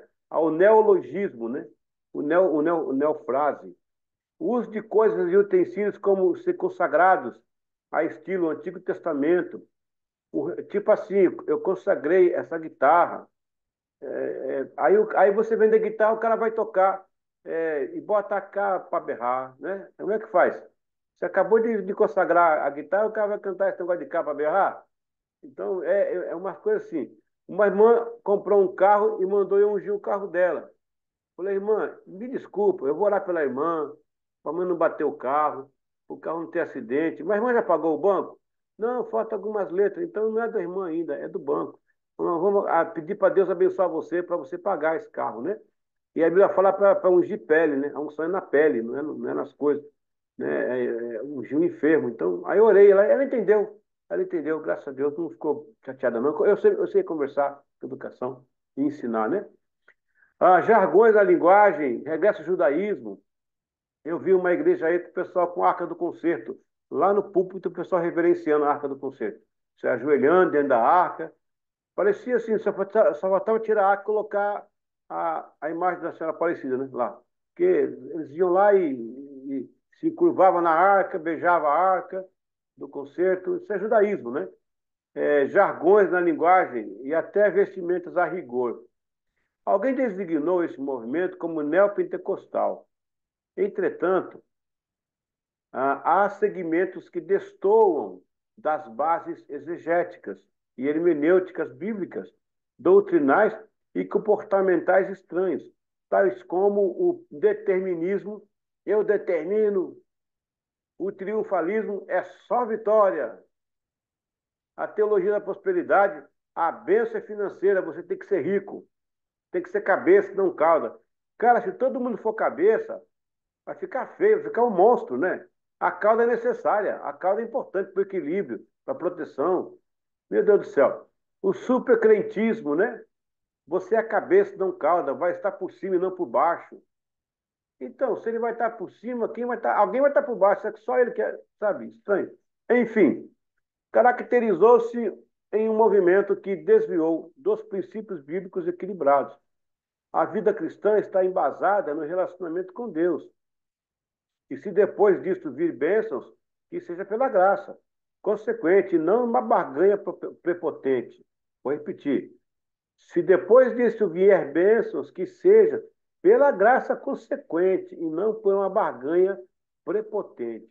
Chamar esse movimento de neopentecostal é, no mínimo, desmerecer o real Pentecostes que ocorreu há um século. Eu tenho nomeado esse movimento como pós-modernismo religioso e jamais atrelá-lo à Igreja de Cristo, muito menos ao genuíno Pentecostes. Vamos correr para não quebrar aqui a hegemonia, né? Ah, tá. Então aqui vai voltar um pouquinho para a história. Deixa eu voltar aqui, só parar aqui um pouquinho. Então, pessoal, muita cautela ao comentar esse tema agora. Aqui, tem aqui uma participação. Vira Recatonquiro, um monstro da mitologia grega com cabeça, com 100 braços e 50 cabeças. É, por aí, a esquizofrenia. Eu estava analisando hoje, pessoal, os avivamentos que ocorreram no mundo trouxeram bênçãos como universidades, a tecnologia, as invenções. O que acontece hoje nas igrejas está trazendo escândalo, está trazendo zombaria, está trazendo chocarrice. São coisas. Agora há pouco eu vi um vídeo de duas mulheres que chamavam-se profetas, uma na mão na cabeça da outra, repreendendo.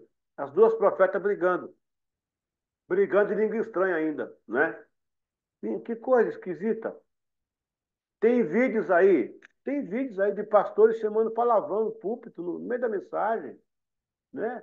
Um pastor ungindo uma irmã numa região íntima e chamando de pentecostal isso. Isso está denegrindo a igreja. Agora, veja bem, no Canadá está tendo uma lei, né? Não está aprovada, mas estão fazendo uma lei, está forte, para proibir o cristianismo no país. Olha só. E vai ser preso quem pregar o cristianismo. Agora veja bem, por conta desse povo todo, que faz esse monte de coisa errada, todo mundo paga o preço.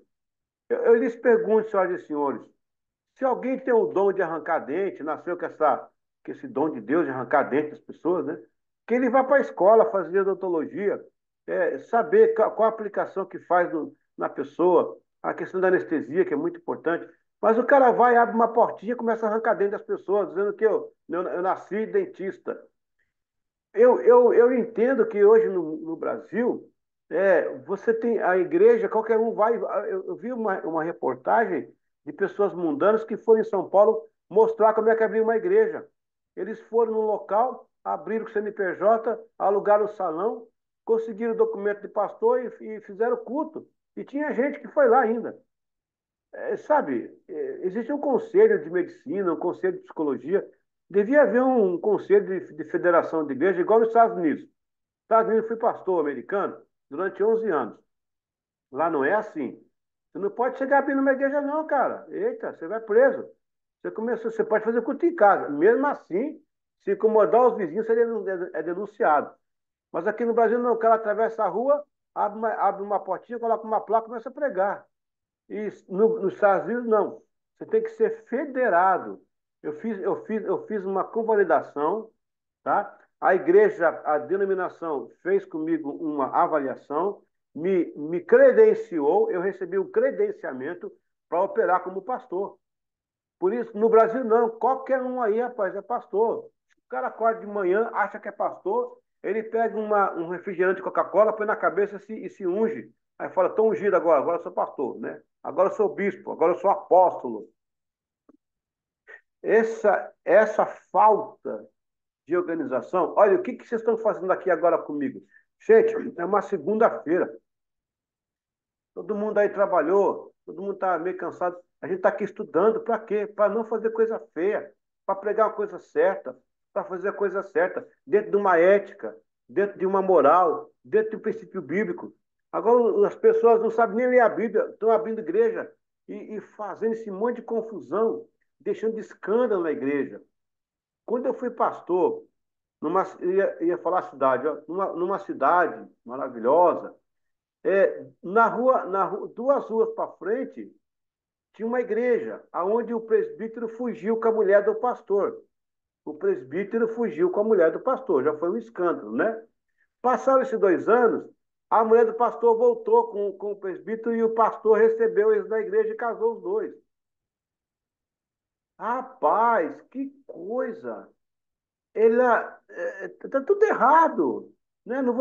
Aqui não vou entrar no mérito da questão, por que separaram, como é que foi, mas é um adultério, seguido de uma consagração. Gente, não dá para entender isso. Aí você vai ver as pessoas, não tem formação teológica, não tem um mentor, não tem um grupo a qual ele responde, o cara é dono de si mesmo, a igreja é dono de si mesma. Eu não sei se vocês sabem, o pastor Marcos, pastor de vocês, ele é meu amigo e tem horas que nós somos mentores. Tem hora que não é amizade, é mentoria. Tem hora que o pastor Marcos tem uma dúvida, ele me liga, meu amigo, o que você acha disso? Vamos orar, vamos ver aqui, bora ler ali. E os mentores que ajudam você a manter o quê? O equilíbrio, o brilho. Pessoal, desculpa, não é desabafo não, tá? Estou dando aula, estou tocando um assunto muito pertinente nos dias de hoje, e eu louvo a Deus pela vida de vocês, que a Beth Shalom tem esse cuidado de não ser uma dessas igrejinhas aí, que nem sei se são igreja, né? Que estão praticando essas coisas. Mas tinha que fazer uma federação de pastores, aonde você fosse consagrar um pastor, a igreja respondesse publicamente, juridicamente por esse pastor, pelo que ele está fazendo lá. Agora, qualquer um se diz pastor, sai por aí, abre um CNPJ e monta uma igreja. Aí dá o que daí. Aí vai chamar de neopentecostal. Atrelar o nome pentecostal a isso é desmerecer o movimento. Então, é um movimento pós-moderno religioso. E não tem nada de pentecostal. Usam a Bíblia, fala em Jesus, fala em Deus, mas está tudo bagunçado. Tem hora que você não sabe se é igreja, se é um centro, você não tem ideia do que é isso. Por quê? Está tudo confuso. Então, me desculpe, não é um desabafo, mas é uma realidade como professor. E eu vou chegar diante de Deus, aquele dia quando eu chegar nos portais da Pérola, eu vou morrer só em 2067, tenho ainda 45 anos de vida, vou morrer com 101 anos. Quando eu chegar na glória, eu falar, Senhor, eu falei, eu avisei, inclusive eu tomando Beth Shalom, você sabe, né? Avisei lá, avisei todo mundo, eu dei aula para muita gente, eu avisei, eu preguei na minha geração, eu mostrei o teu caminho, né? Porque senão, se ninguém falar, vai ficando comum. E dá vergonha. Eu não sei se vocês sabem, tá? Não vou falar o nome do banco para não ter processo jurídico, porque essa aula é pública.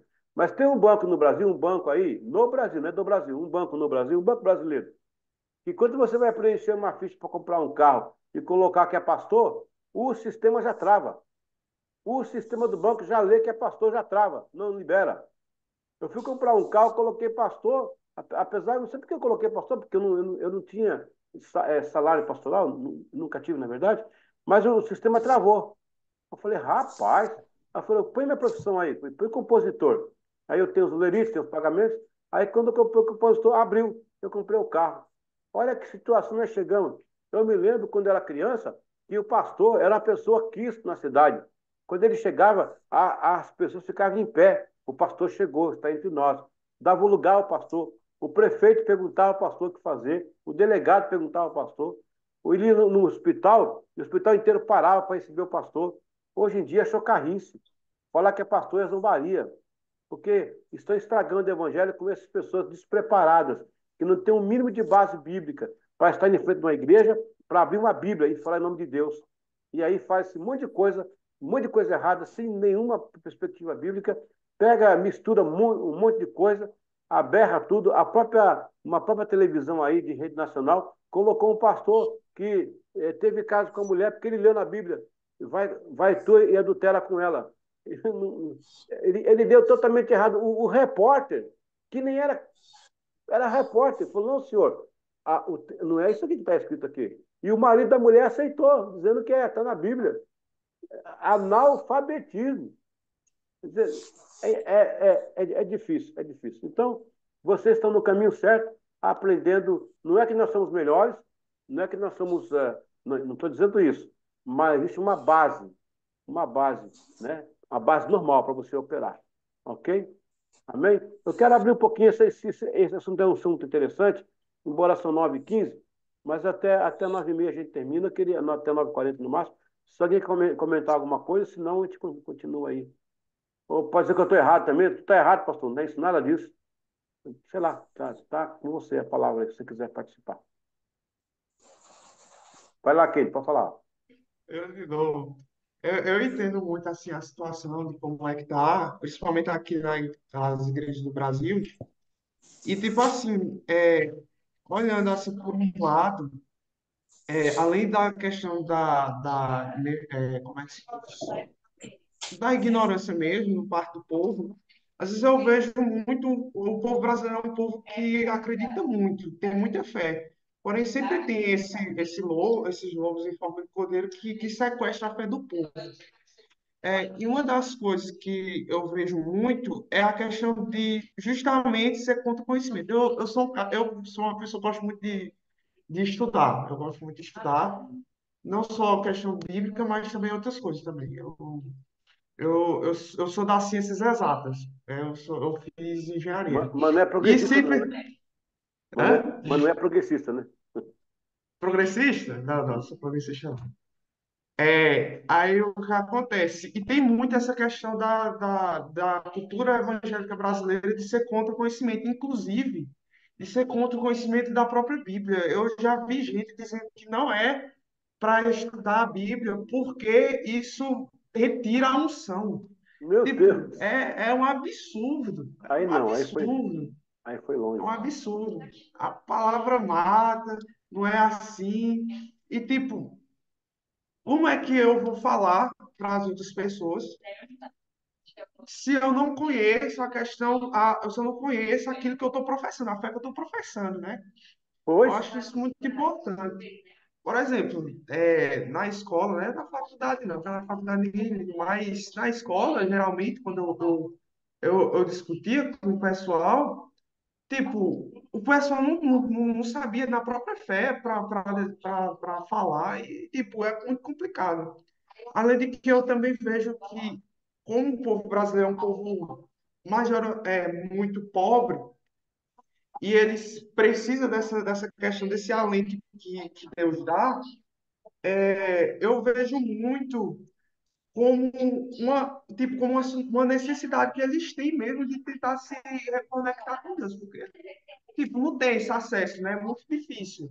Então acaba se tornando esse problema social, além de que a gente também tem o outro lado de gente se aproveitando para ganhar dinheiro em cima do povo, né? e isso é outro. Instituindo a ganância como valor cristão. É Exato. absurdo.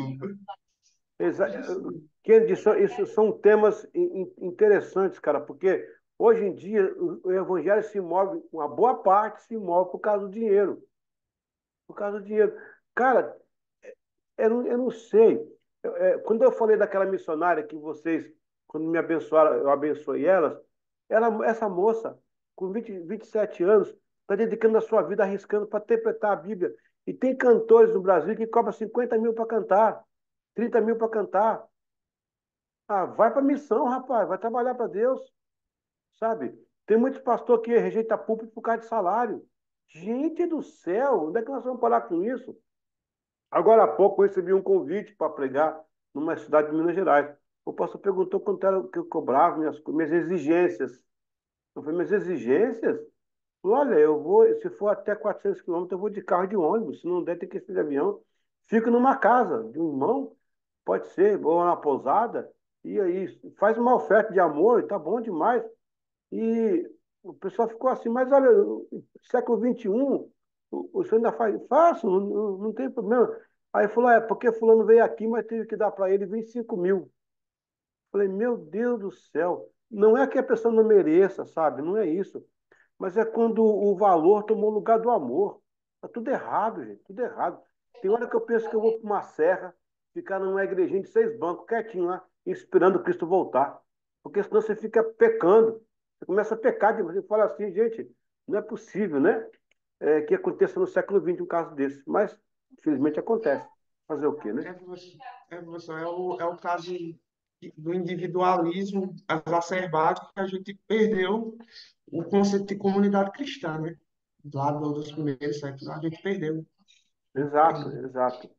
Se você convidar um cantor para ir no Maracanã, ele vai rapidinho, mas convida lá para a região de Ribeirinho, vai cantar na beira dos mosquitos, da malária, não vai não.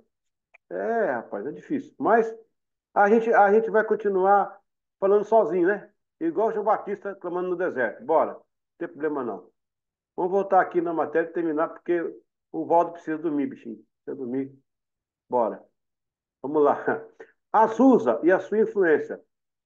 William Joseph Seymour, 1870, e morreu em 1922. Broad Seymour, o negro profeta do Azusa Street, o negro filho de ex-escravos da Louisiana. Então, com 36 anos de idade, começou em abril de 1906. E ele, na verdade, ele alugou lá um templo, eu não vou ler isso aqui não é muita coisa, ele alugou um salão que era um prédio abandonado, um prédio que era da igreja metodista, foi queimado, ficou abandonado, ele alugou lá, começou as reuniões de oração, ali começou na Rua Azusa o pentecostalismo, né? Eu estive lá em Los Angeles, esse local aí, hoje é um prédio, mas tem uma plaquinha escrito que ali operou, né? A Rua Azusa. Tem até uma peça aqui em São Paulo, muito linda, muito linda. Embora se dirigisse para essa cidade, caravanas de cristãos, no caso de Los Angeles, né? Negros e brancos, indistintamente, todos estavam ansiosos por uma experiência com o Espírito Santo. Olha que coisa linda, glória a Deus. Assim, nesses anos iniciais de Azusa Street, parecia que o poder do Espírito Santo iria romper as barreiras de separação entre ricos e pobres, brancos e negros. O Espírito de Deus, assim acreditavam os pioneiros do pentecostalismo, agora administrado por um filho de ex-escravos, William Seymour, romperia com o The Color Line, a linha da cor, né? O fogo ateado em Azusa Street continuará a arder em todo o mundo, assoprado pelo Espírito Santo de Deus. Aí o povo na benção aí, olha, o povo recebendo a benção aí, glória a Deus. Aleluia. Deus é justiça. Devemos, contudo, ressaltar que Seymour se tornou o agente catalisador de toda uma situação que clamava pelo advento. Uma ponta aqui, pessoal. O Seymour era um pastor negro. Ele não podia assistir aula no seminário porque era negro, tinha que estudar do lado de fora, numa cadeira, naquela época, sabia? E Deus pega este homem negro, glória a Deus, e faz dele, né, o homem que mudou a história do mundo do pentecostalismo. Deus é maravilhoso, é maravilhoso. Aleluia. O movimento pentecostal que chegou no Brasil em 1910 veio dos Estados Unidos, tratando-se de uma expansão de um campo religioso em direção aos outros que ainda não conheciam a sua mensagem. A introdução do pentecostalismo no Brasil. No entanto, a despeito de ter as mesmas origens, criou membros de família pentecostal, que sequer se consideravam parentes entre si. Assim, nada mais distante da congregação cristã do Brasil do que os pentecostais da Assembleia de Deus. Porém, o divisionismo seria iniciado somente na Assembleia de Deus, que em 1930 viu nascer no Nordeste a Igreja Adventista da Promessa. Nos anos 40, mais um movimento pentecostal autônomo, esse originado por cisões entre metodistas paulistanos, dando origem à Igreja do Avivamento Bíblico. Esta família somente iria crescer com o advento dos pregadores de curas divinas e milagres, oriundos da Igreja do Evangelho Quadrangular, início dos anos 50. Em São Paulo, quando surge a Igreja do Evangelho Quadrangular, a Igreja Pentecostal Brasil para Cristo e a Igreja Pentecostal Deus é Amor, do Davi Miranda. Encerrando a nossa aula de hoje, a história atual. Hoje, com proliferação em casas, igrejas, salões de culto segmentos e congregações diversas, o Evangelho tomou conta do mundo inteiro. A tarefa da salvação ainda não terminou. A obra de santificação ainda é necessária. Os Pentecostes não podem se apagar. O Pentecostes não pode se apagar. Temos o compromisso em sustentar a tocha do Evangelho genuíno. Não que sejamos perfeitos, porém entendemos que somos pecadores e precisamos nos manter firmes para encontrar com o noivo nos ares, pois esse é o propósito da igreja. Que até lá o Espírito Santo nos ajude, que o testemunho seja autêntico e a graça de Deus seja sobre todos. A história eclesiástica inicia-se no Pentecostes de Jerusalém, depois de passar por tantas intempéries, perseguições mortais, acirradas, ela rompeu. Atravessou os séculos intacta.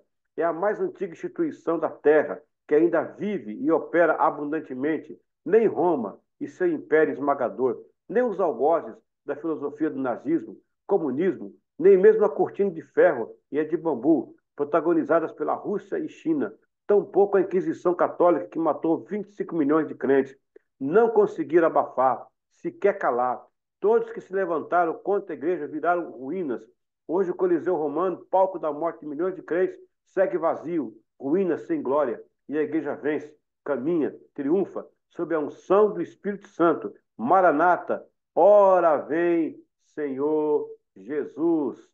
Glória a Deus. Amém. Aleluia. Aleluia. Ok. Vamos fazer só uma recapitulação.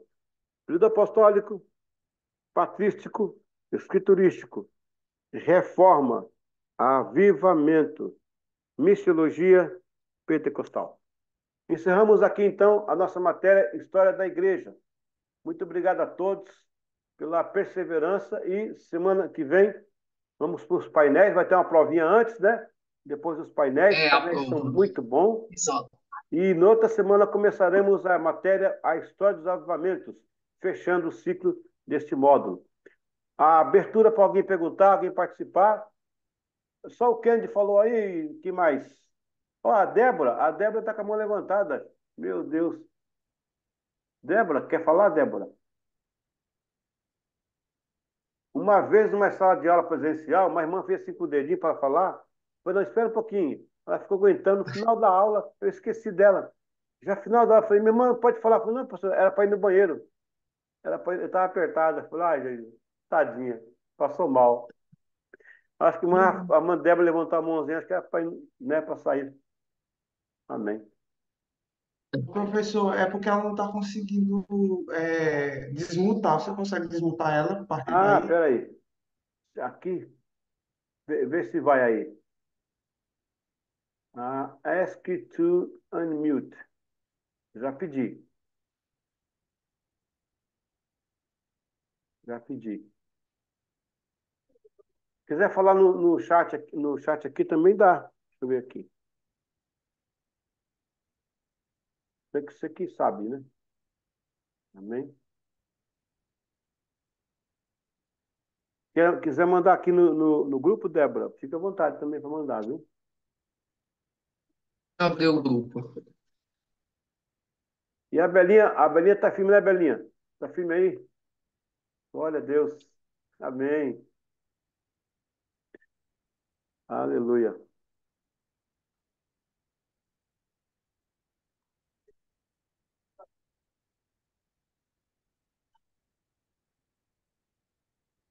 Tá Ok? aberto o grupo, viu, gente? Se alguém quiser mandar as perguntas no grupo. E depois também os líderes dos grupos mandem lá as sugestões dos temas para a gente fazer os painéis na próxima semana lá na igreja e fazermos a prova. Então, todo mundo atento, reveja esse material dessa disciplina para a semana que vem fazer a prova e os painéis, tá bom? A prova tá boa, tá bênção. Cite os períodos da igreja, ó. Tá facinho, ó. Tá rapidinho, né? Amém. Tranquilo, né, pastor? Bom Tranquilo. demais. A Janaína só tira 10. Você vai ver. Essa prova vai ser muito boa. Não, Jana? Amém.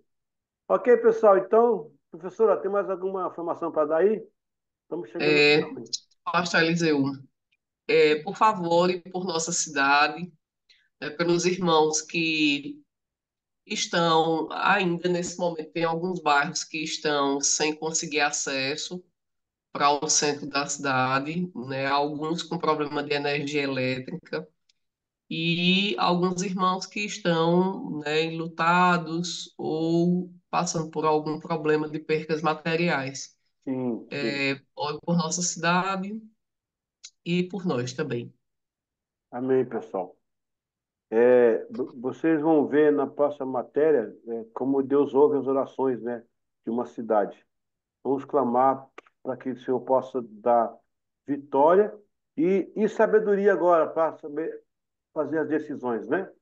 A sabedoria É é para verdade. decisões. Deus dê graça a vocês todos aí, tá bom? Olha, como diz aí na nossa terra, um cheiro a todos, né? Nos abençoe. E estou ansioso para logo que eu vá ver vocês. Eu vou talvez ir para pregar lá na França, na Irlanda. Eu volto, eu creio que depois disso aí que eu vou aparecer aí. Mas quero muito estar com vocês esse ano, se Deus quiser, esse ano S- ainda. São 4 disciplinas. Esse próximo é como É, módulo, né, pastor? é o último Estamos módulo. concluindo o segundo, né? E o último módulo, Isso. 4 disciplinas. Então tem mais 4 meses pela Certo. frente, pelo menos aí. Ou 5 meses com os painéis, Certo. né? Então nós estamos Uhum. em abril, maio, junho, julho, agosto, setembro, outubro. É um tempo bom, outubro. Outubro é um tempo bom. Vamos ver, Vai se vamos ver. estender um pouco mais por conta dos painéis, né? Porque a gente teve uma parada também em janeiro, É, foi. aí estende mais um pouco, tá certo. Tá bom. Eu estou gostando porque a gente está quase, já quase um tempo, quase um ano já junto aí. E esse tempo que a gente para na segunda-feira para É em reciclar um julho. pouquinho, já vai fazer em julho um ano, né?